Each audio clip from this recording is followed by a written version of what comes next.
So I think before we get deep into Gen Z and all it means for content, let's just run through everyone, introduce yourselves and your shows that you make. Thank you. And everyone today has been amazing. I've got so many podcasts for my listen home, so thank you.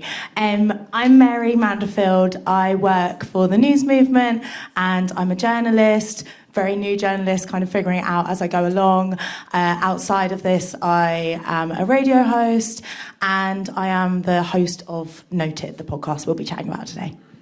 Hi, I'm Ellie Clifford. I'm from Persephonica, the production company. I look after a range of different projects that we work on, and Noted was a firm favourite of mine, so I'm really glad to be talking about it today. And I'm Jonathan Paterson. I am the managing editor of the News Movement, a not-so-new starter in the world of journalism, but having great fun doing podcasts and social news content. Brilliant. So that takes us on very nicely to look a bit more at the News Movement specifically. I know Gen Z is something that is vital in the work you guys make and why you make it. Could you tell us a bit more about why it's so important to you to look at Gen Z, especially in this kind of news? So I think we were just hearing some of that in the previous session. The news industry is in a bit of a crisis and has been for a long time now. The audiences for legacy platforms have been falling quite dramatically for the past decade or so, maybe even longer. Digital outlets are not taking up in quite the same way. And then last year we get the Reuters report saying that people are actually avoiding the news. So it's getting quite existential. So TNM was set up to address the problem, particularly for this group we know as Gen Z, who seem to be the group that seem to be avoiding the news most acutely. So we've set up an organisation which is determined to go where they are, where the audiences are, and that means many different platforms. We've been known for our TikTok and our Instagram presence, but now also in the last few months, our podcasts. Brilliant. So before we go any deeper into that, I think it's quite important that we kind of just have a little chat about what is Gen Z and what kind of are the key attributes of a Gen Z audience, because I know it can span a bit kind of, I'm an elder Gen Z apparently. My kind of, what's your thinking when you think about Gen Z in this audience? What does that mean to you? I think it's quite, I mean, the danger, and I think this is something that a Gen Z person might feel, is that as soon as you start to describe the word Gen Z, you become immediately incredibly lame and there's like no way of approaching it. But I think what we're trying to do is basically create news and, create a product, a podcast that can inform people, appeals to an audience and kind of meets them, like Jonathan said, on the topics they're interested in. But also, I think one thing that we really had at the heart of the show, the central question was, does somebody who's kind of our age and younger actually care about this? The second point is, where are we assuming knowledge? So we want to make sure that we kind of lead people by the hand, like not assuming it's something that, if they've been around for years, they have loads of history of knowledge on, they know what it is. And also, I think then the third thing that we really spoke about is, you're brilliant at it because you're part of that generation, but talking to people in a way that's really authentic, doesn't sound put on, and isn't, like I said, it's kind of cool, basically. And I think that's what we were trying to do, right? And I think even just between us, like listening to so many podcasts, like we're all geeks in this world, you just listen to so many and I will just kind of pause and be like, this feels awkward, or this feels patronising, or this feels like people are trying to kind of over-explain something. And like most of the topics we cover, it ranges from knife crime to surgery, but often like it's not that deep. Like you just need to talk to people like they're humans. People are going to be on a completely different scale of how much they know about a subject, but approach people like they're adults. Even when I'm talking to a 10-year-old like kid at a family party, I'm not speaking to them like a baby. Like we can talk like adults, and I think we kind of hit the sweet spot with podcast in that sense, hopefully. And how do you find that tone? Because I feel like looking to it and listening to it, you don't necessarily think, this is a podcast targeting the young people. It doesn't come across in that kind of lame way. So what is the tone you're going for, and how do you go through that process of thinking, this works, this doesn't work? Yeah, you go, Mary. You're the one who speaks on the podcast. No, I was going to say a lot of it is the story selection, I guess, and the topic selection. So we've done one series with 12 episodes, and I'd say all the topics have been quite varied. So maybe you could share a little bit how we approach like choosing each topic. Yeah, I think what we tried to do is think about either what would people be interested in, or what, we didn't want to go where they weren't interested at all, but it's like, oh, maybe they want to learn about this. And I think what we did with each topic is we tried to think about a way of telling the story that was still kind of entertaining or brought the listener along. And we did a lot of things, we would script the kind of tops, and we'd really play around with the language that we were using at the tops of the show to make sure that it sounded interesting and engaging and informative, but, struck the right tone. And I think it's something we spent a lot of time on, so I'm really pleased to hear that you think that. Because, particularly with your scripting, I think it's something that we really worked hard on. Mm-hmm. We've done a lot of work around, for the broader objectives, about what the audience interests are. So we've identified the Gen Z interests, which has been brought together from all the research that's been done, and there's plenty out there. That looks at ideas of self, ideas of equality and equity, a particular focus on mental well-being, better planet, not necessarily climate change front on, but the ideas of a better planet, entertainment and culture, particularly celebrity culture, all these things, and that kind of informed our story selection throughout the series. Yeah, and then I think one thing we set out right at the beginning, right, is we were like, we want experts that are actually much closer in age to the people that are listening, because I think we were saying on the train up here, actually, there's this misconception that because you're young, you're not informed, or you don't care, or you can't be an expert in something, and actually that's just not the case.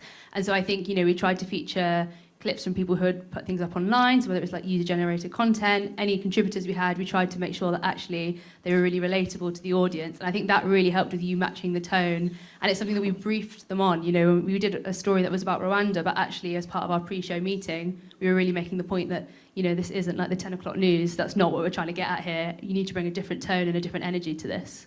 I think as well, because we at the News Movement are still in our infancy, we know in-house we don't have all the experts. So obviously people have their specialisms, but actually to get someone who's worked on a story or on a case for years and years and years, we haven't been around for that long. So I feel really lucky that we got to speak to experts from different news outlets, different papers, and bringing their insight. And for them, they would kind of say, oh, it's actually really nice to have more of an informal chat about this, or this is really different to how I'd normally report it, and maybe leads on quite nicely to our clip. So we spoke to Molly Blackall from the iPaper, and she was just incredible. She was so knowledgeable on the Rwanda policy. And then straight after that, I've got a little clip from our episode where we talked about sustainable fashion and like leading up to Christmas. Not just, oh, how do we do better in shopping sustainably, but actually it's Christmas and I want to wear a sequin dress or a shiny top. And what impact does that have on the planet? So yeah, I've got two little clips. So when I was on the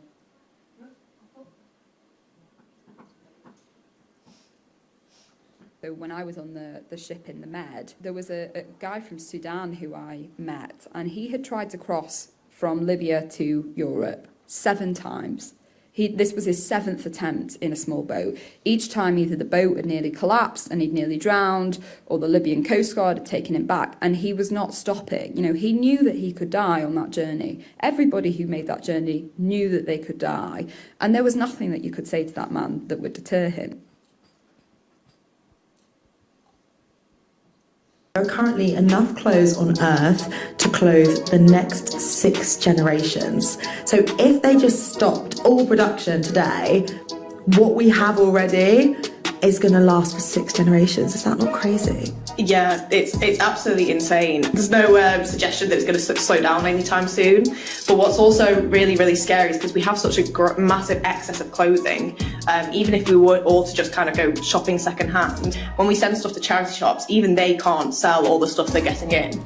Emily's the queen of taking items from the charity shop and upcycling them into outfits that she's going to wear and love. But as she mentioned, charity shops are often overwhelmed with the amount of items they receive. So I headed to Batley to the Oxfam Hub. It's a textiles recycling centre, and I found out how they sort through all the clothes that they receive, from things being auctioned off online to ending up as the soundproofing in your car. There's so much to consider when it comes to the sustainability of our clothes. So we decided to make a whole podcast episode on it. It's called Noted, and you can find it wherever you listen to your podcasts. So it's worth saying we wanted video to be part of the strategy right from the start. So it's been mentioned a few times today, but if you've been on TikTok or in Reels in the last couple of years, you will have seen a lot of podcasts, and it's absolutely part of the strategy now.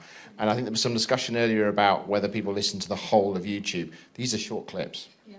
And that was absolutely part of the strategy right from the start. Yeah, I think that's right. And I think it's also about, I work on other podcasts that are for a slightly older audience, and it's funny that so much of the conversation is via email, whereas actually with this, I found that really a lot of the conversation was people replying to your Instagram stories being like, oh my God, I can't believe that, I didn't know that. And so actually that conversation is much more on social for this podcast than it was for other things that I've worked on. I think that last clip takes me on to... So I know there's this whole thing of, younger people kind of going away from news. I think a big reason for that is that kind of fear and the kind of, especially after COVID, everyone kind of has this existential thing.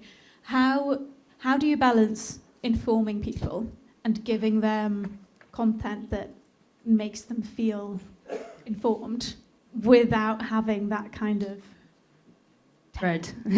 Yeah, exactly. I think that's a really difficult... I think it's always about thinking about what is the, and this sounds a little bit trite, but what is the positive we can bring to this? What is the solution? And that was a very good example there where we can tell everyone about the mountain of clothes, but we can also say what happens to it.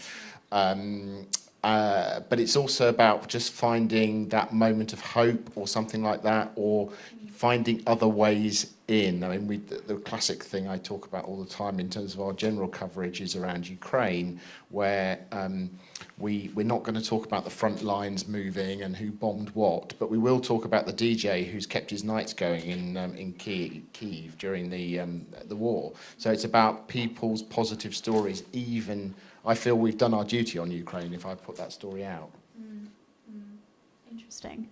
Yeah, I think that's right. I think I would say as well that is like something that we factored in from the piloting stage. That is all, when we're piloting, the kind of show format was changing, what's it going to be, but that takeaway was something that was very consistent the whole way through. I used to work in marketing, so everything finished, like we'd work on campaigns and you'd lead up to the campaign and then you'd do the campaign and then it would finish and you write your evaluation. And now working in news, I'm like, when does it end? Yep. It doesn't actually end. Even like with the trials, it might finish, but it continues and it lives beyond the podcast and it lives beyond the courtroom. So I think kind of learning that it doesn't really end, but that can be a positive thing because, the episode we did for the very first episode was about going to Turkey for surgery. And I'm sure any young person has seen a friend or, someone they follow has maybe gone and had a hair transplant or a boob job or a nose job. And we kind of talked about that on episode 1. And I get DMs from people today saying, I was actually going to do that. And now you've made me think twice. And then you're like, okay. And, then I reported on a story this week about a horrible case of a young girl who sadly died after getting surgery in Turkey. So it's not finished. There's more to do. And hopefully we can follow up on those stories. And so there isn't that feeling of dread. It's like, no, we're hungry for more. And the more informed we are, then hopefully the less fearful we feel about the world. Yeah, definitely. Favourite probably isn't the right word, but have you got a favourite episode or a favourite moment from an episode? I really, really enjoy, not enjoy because it's quite a sad story, but the episode that we did on Turkey, I do think was a real, we had an amazing contribution from somebody who had his teeth done, and that was quite an emotional thing to listen to. And then we had one of the TNM journalists, Neha, who'd done original reporting, and I think just, the mixture of it together, I think, made for a really wonderful episode. That is a favourite of mine. For me, again, it's never joyful, is it? But like the knife crime story of just actually speaking to someone who spends every day with young people, talking about knives, taking knives off them and, not taking them off them. They literally willingly hand them over to him. And just having that person, because we could have so easily gone to someone from the police or someone from a knife crime charity, but doesn't actually have that direct contact. So and that's credit to the other journalists in the newsroom who are all really well connected. And I think even people at the start of their careers, because of social media, we're kind of linked into lots of different worlds. Any episode which managed to get a TNM journalist in was great from my point of view. So we were just trying to, we're knocking on their door saying, you must try and put this on. So it was great whenever they picked anyone up. Actually, the episode that I was most proud of the team was episode 2, because we always wanted to do a emergency episode if a big news story broke. We didn't expect the October the 7th attacks in episode 2. So we didn't even have a rule book to rip up at that point. We just had to do it and get it out there. And, you know, we were still trying to work out what Noted was at that point. And everyone pulled together and we got an episode out. One of our team who was very close to the story did a lot of the explanation and background. And we turned something around very quickly. And I think having that, you know, we always want to be part of the conversation. And that was a very important part of what we were doing. We would do episodes that responded to the conversation. That was the conversation. There was nothing else people were talking about that week. We needed to do it. And I think it was just a really good moment to see what you can do. Yeah. I think for anyone who's making anything kind of in the current affairs space, those kind of emergency episodes, I think we all know are quite key if there's a way for you to do it. So to close us off before we go to any questions, anything you would do differently next season / what's next?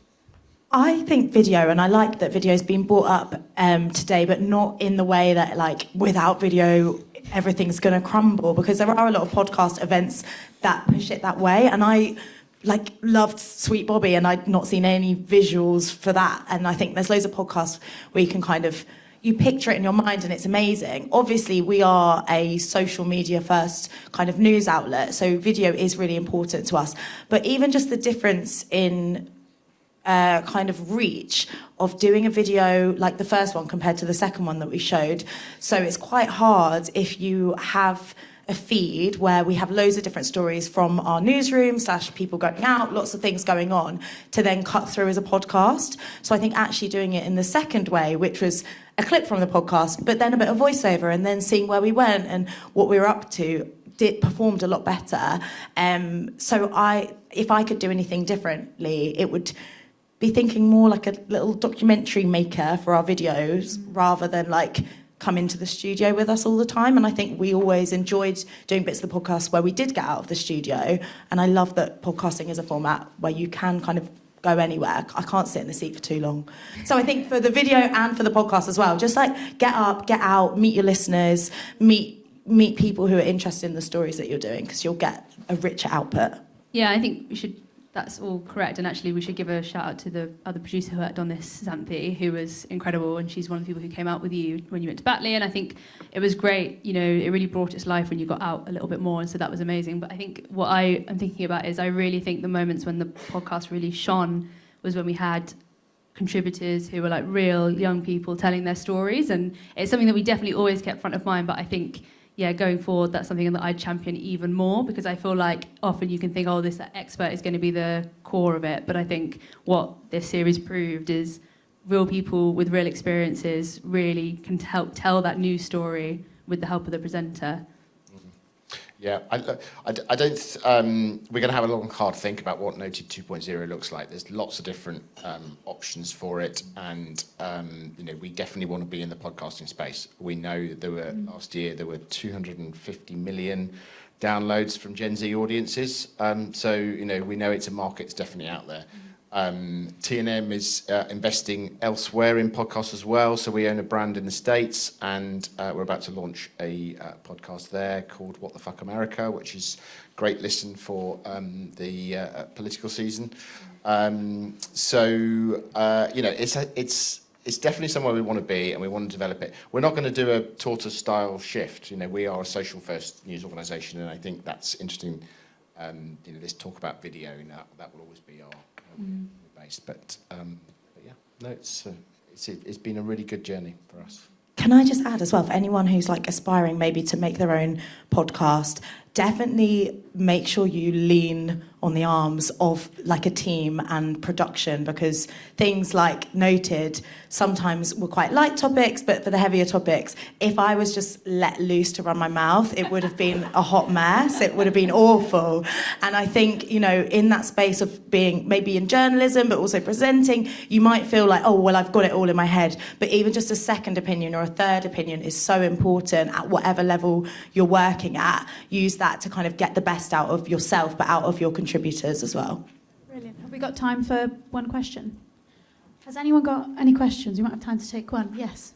Coming back to the video again, it was interesting to hear that that's been integrated from the start. But sort of, as we heard earlier, our experience having video production, I know relative to just audio, it's quite resource intensive in terms of money at the time. So, from a commercial business perspective, were there conversations at the start about how that would work? Is it different to the commissioning or sponsorship model that lots of audio-only podcasts might have? Yes, it was. I mean, we wanted video. We knew going into it that there needed to be a video element, and there was a conversation, commercial conversation. I mean, this was a co-production between TNM and Persephonica. So, in our contractual conversations, video was part of that conversation, and we actually in the end split responsibilities from that beginning to end between the two teams. I would challenge you a little bit on the costs of it. I mean, I think it involved the addition of one extra person into the team on the Persephonica side and a bit of extra time from our side. I would say, as Ellie was saying, from the value we got from it, I would say that was a good investment and a good return. So, the video is not only now about brand building, it's also about content. We are a multi-platform news organisation who puts our content out across lots of different platforms. I'm now delighted to say that is also podcasts. But we will continue to do it on video, and that's a really important part. Do you put out the full video, or is it just social? No, it's clips. It's clips. I think at some point you might think about doing that, but then if we were to go the direction where we're going out and about a bit more, then it becomes a bit harder and it becomes a documentary, and it's... Yeah, I know that's a middle ground that a lot of people do tend to go for when it's kind of... otherwise it's making two whole shows essentially, isn't it? So that can be a good... Thank you. Brilliant. Thank you very much, guys. Thank you. And thank you for your question. That is us. And a big round of applause for you guys.